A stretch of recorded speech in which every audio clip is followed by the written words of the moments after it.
Kroger Tenderay Beef, no other beef so fresh can be so tender, presents Hearts in Harmony, transcribed.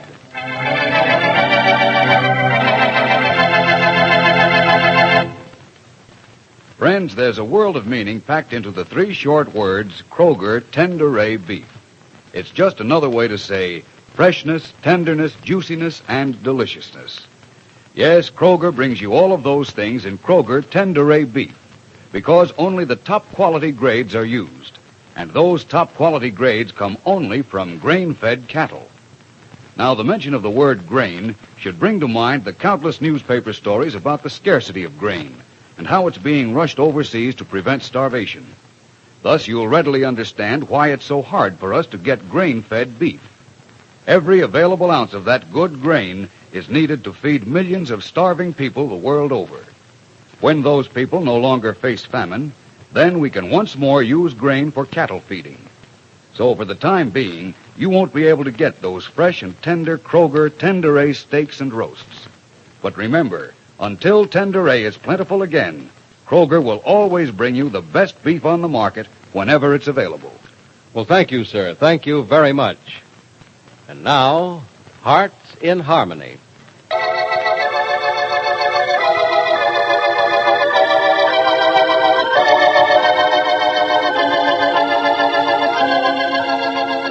Jerry Manson is caught in the trap of difficulties she set for Penny. And yesterday she came to Penny and had what is probably her last say, blaming all her troubles on Penny. But Penny knows where the blame really lies, and she and Jed worry more about... Steve, we've got to find him, Jed. Somehow we've got to find him. We'll find him, Penny. We're already doing all we can. Somehow we will find him. Did you send those wires? Those and a lot of others, child. I've sent a telegram to every one of his offices and housing projects all across the country. Mm-hmm. What about those pet vacation places of his? I've sent wires to every one of them, too, Penny. And to a few I thought he just might be at. Well, are there any other places we might find him? Well, I can't think of any others. We've done all we can for now, Penny. You see, I sent the wires not to Parker himself, but to the management of all the places he might be. If he himself isn't there, but has been, someone will remember and maybe know where he is, and at least we'll have a sort of lead on where to find him. All we can do is relax and wait. Yeah, I suppose so. There's nothing I hate worse than just sitting and waiting. Yeah, I know just how you feel, Penny. I hate waiting, too. Better to do something. I'm afraid I'm too nervous to do anything. You know what's making you nervous, don't you? Mm-mm. Not doing anything. I guess that is the reason, Jed. Hey, look, how'd you like to do a little something with me this afternoon? What? Well, your mother told you about that property I was thinking of buying out the lake, didn't she? Yeah, she did. Well, how'd you like to go out and look at it with me, This afternoon? Yeah, sure. It's a nice afternoon. It'll do us both good to get out in the sun a while. Oh, no, Jed, thanks. I'd love to, but I just don't think I ought to leave the house. I want to be near the phone. No, look, child. We won't be hearing from any of these telegrams today. Most of them I sent as night letters anyhow, so they won't be delivered till tomorrow. Night letters? Sure. I had a lot to say, and I'm not a millionaire, you know. I'm sorry, darling, of course. Well, as I figured I need to get in a lot of facts if your friend Parker was to believe what I was telling him. Well, I'll pay you back for the cost of the telegrams, Jed. No, you won't, child. It was the least I could do to help you. I haven't done much of anything else for you, but give you a shoulder to cry on. I guess that wasn't much help, was it? It was a great deal of help. No, it wasn't. You didn't cry much. But now, look, let's not get away from the subject. I think you ought to come out to the lake with me and look at that property I'm going to buy. You're really thinking of buying it, huh? Oh, sure I am. But I want your expert opinion on it first. Oh, look who's asking my opinion. No, wait. I'm serious, Penny. You're getting to be quite an expert on the value of property, Penny. I hear you gave Bill Atkinson some mighty good advice on that land he was thinking of buying in the Orchard Street district, and he's plenty happy about it, too. Well, it should be. It's a good piece of land. Sure is. You found it for him. So, you're going out and telling me what's right or wrong with this lake property I want to buy. I insist on No, it. Jed, I can't leave the house. The telephone might... Ring, sure, and it'll be a wrong number. Why spend a day like this indoors to answer a bunch of wrong numbers? All right, Jed. You win. Swell. I thought I would if I kept at it long enough. Get your purse and let's go.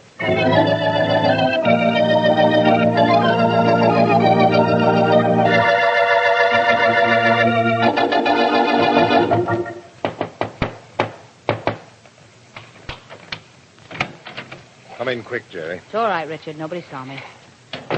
You think no one saw you, Jerry, but you can't be too sure. Oh, right. What if someone did see me? They don't know we're Mr. and Mrs. Ashforth. We're Tom and Alice Sudrow, remember? Yes, Jerry, I remember. These Rossville people aren't exactly without memories themselves. Maybe someone vacationing in one of the lakeside cabins near here will remember seeing you in town as Jerry Manson. Well, I'm not going to worry about it. No one saw me. I hope not. Lucky this cabin was empty. It's at the end of the row. Nothing but a vacant lot on one side of it. You came to this cabin from the vacant lot, didn't you? Oh, no. I stopped at the cabin on the other side of us and exchanged pleasantries with our neighbors. That's not funny, Jerry. Listen, there's nothing funny about any of this. I don't like hiding. Even in a lovely cabin beside a lovely lake deep in the lovely woods. And I don't like your sense of humor. Well, just so long as you keep on liking me, I don't care. I wonder what I ever did like about you.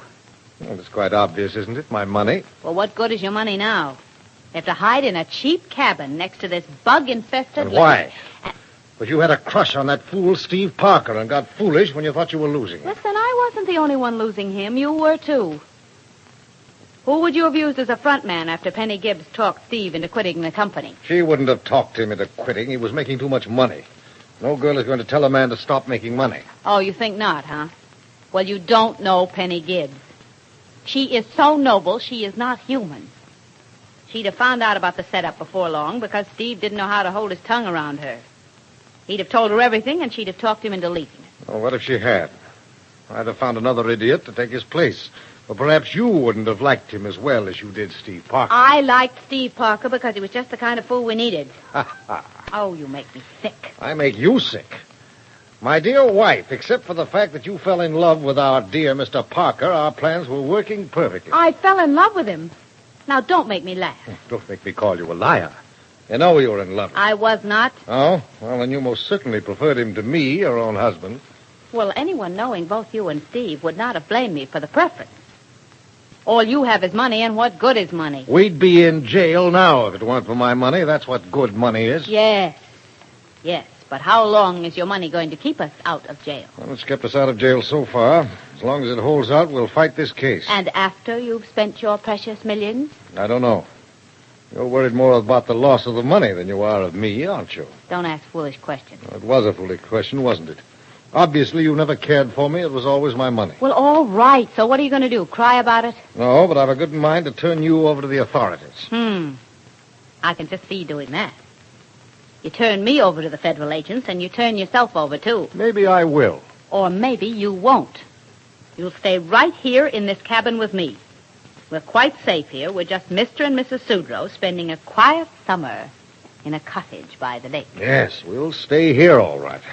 But believe me, if you were alone in this mess, I'd gladly turn you in. Oh, you don't have to convince me of that. I'm quite sure you would. Good. And I'm glad you understand.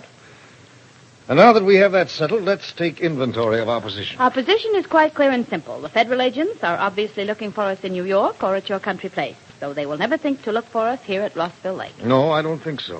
What about our neighbors? Have they shown any signs of curiosity that you've noticed? Listen, I haven't seen our neighbors, and I don't think I will see them. This cabin of yours is at the end of the row, and it's a good distance from any of the other cabins. Well, let's hope it's good enough. It is. On the other side of our cabin is nothing but woods. It's a vacant area. Yes, we're quite isolated. Good. Good. That's perfect. We're too far away from our nearest neighbors for them to be friendly. And who would be interested in the woods on the other side of us?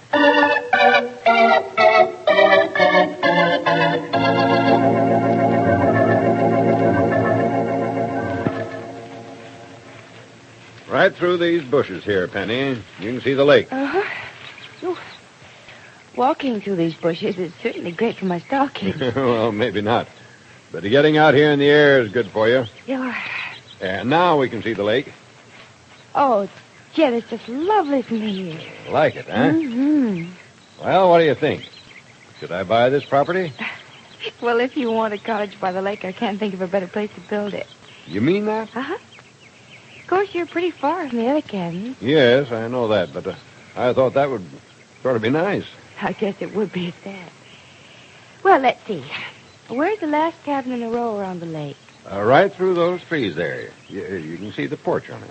Oh, yeah. Mm-hmm. No, you're really not too far away from the last cabin, are you? It's only about 100 feet. Yes, but I thought I'd buy the property that goes almost up to that cabin there, leave most of the trees standing, and maybe plant a row of small firs down to the edge of my land as a kind of fence. Oh, that's a good idea. Jed, how far over does the property go? Well, on the side away from the cabins, it goes to just about, where that large oak is. Mm-hmm. It fronts on the lake, of course, and goes back from the lake all the way to that little dirt road we parked the car on. Oh, I see. And how far does it go toward the cabins? Oh, to within about 20 feet of the cabin, I think. There's a stake marks the property lines. Want to look for it? No, I don't think that'd be necessary. Well, it might be helpful deciding where to build a cabin. I want to get the most use out of the land. All right, darling. Good. Let's go down to the water and look at the land from there first, huh? All right. All right. Whew. You certainly have to clear out this underbrush if you're going to spend much time out here. Yes, I know. I figured that would be a good job for Pat on weekends. Oh, it sure will. He'll love that. Oh, he'll complain, but he'll enjoy doing You it. betcha, and he'll enjoy complaining, too. Well, here's what's going to be Billings Beach. Oh, Jed, it's just lovely. The sand and everything. Sure, and I'll build a small dock here, have a boat, and really be outfitted in grand style. Yeah, you certainly will be. How far down does the property go along the waterfront? Well, let's walk down toward that cabin there, and I'll show you. All right. Should be a stake along the edge of the beach somewhere. I think it's pretty close to that cabin. But we'll see when we get there.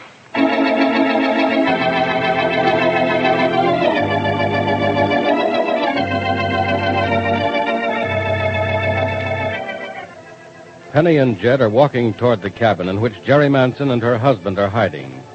Will Jerry and her husband see them? What will happen if they do? Be sure to listen to the next dramatic episode of Hearts in Harmony.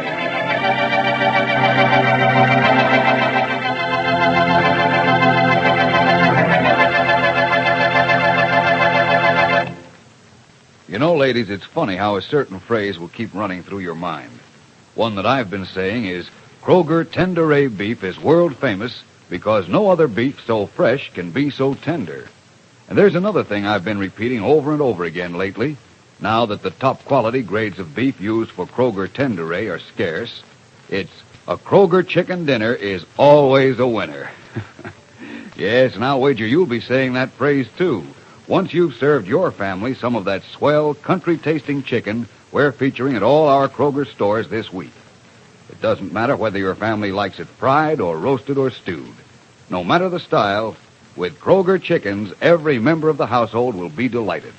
They'll be asking for extra helpings, too, so be sure to purchase plenty.